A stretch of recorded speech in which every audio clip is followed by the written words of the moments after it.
Ciao, hackerine e hackerini. Usi ancora password tipo 123456 o ciao 123? Ok, siediti un attimo, dobbiamo parlare. Oggi parliamo di password deboli e perché vanno evitate e alla fine vi lascio qualche trucco per crearne una davvero sicura. Allora, una password debole è una password facile da indovinare. Spesso è troppo corta, troppo semplice o troppo prevedibile. Per esempio, parole comuni tipo ciao, password o sequenze tipo 123456 e QWERTY. A volte sono dati personali come nome o data di nascita o password furbe tipo estate 2024. E poi ci sono le classiche combo nome più numero tipo Francesco88. Insomma, sembrano scelte sicure, ma in realtà sono le prime che un hackerino proverà. Pensa che nel 2020 hanno anche indovinato la password dell'account Twitter o X, come volete chiamarlo, di Trump. Un ricercatore olandese infatti è riuscito ad accedere all'account Twitter di Donald Trump semplicemente indovinando la parola MAGA 2020 punto esclamativo. Era una password breve, basata su uno slogan noto, con un numero e un simbolo, ma comunque troppo prevedibile. E no, non è uno scherzo, è stato confermato anche dalle autorità olandesi. In pratica, usare una password debole è come nascondere le chiavi di casa sotto lo zerbino. Magari nessuno guarda,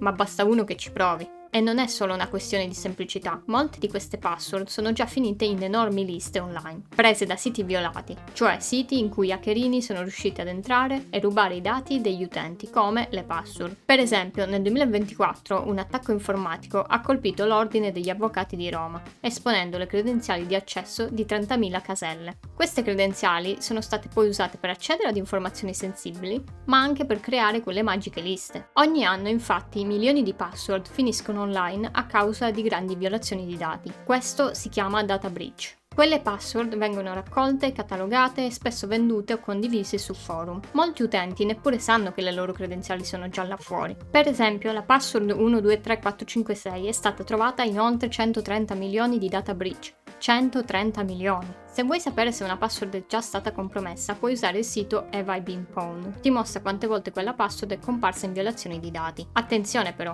anche se il sito è affidabile, ti sconsiglio di inserire la tua password reale. Meglio non correre rischi inutili. Però puoi usare lo stesso sito per controllare se la tua email è stata trovata in qualche data breach. E se la trovi lì dentro, niente panico, cambia subito la password con una nuova, più forte e unica. Ci sono anche altri siti dove puoi controllare se la tua email è stata coinvolta in violazioni di dati, come per esempio The Hashed. Questo sito a pagamento offre anche informazioni più dettagliate come le password associate ai data breach. Se la tua password è troppo semplice o prevedibile, può essere facilmente indovinata, specialmente se è anche corta. Una password corta, diciamo sotto gli 8 caratteri, può essere craccata, cioè violata o scoperta da programmi automatici, in pochi secondi. Se poi è anche semplice, come 123456 o password, diventa ancora più facile da violare. Al contrario, una password lunga, diciamo almeno 12 caratteri, diventa molto più difficile da scoprire, anche con attacchi automatizzati, perché il numero di combinazioni possibili cresce esponenzialmente. Infine, un altro rischio sono le password di default, cioè quelle preimpostate su dispositivi o account. Di solito sono brevi, semplici e uguali per tutti. Proprio per questo finiscono tra le prime che vengono provate, perché spesso sono pubbliche o facili da indovinare. Quindi cambiale subito.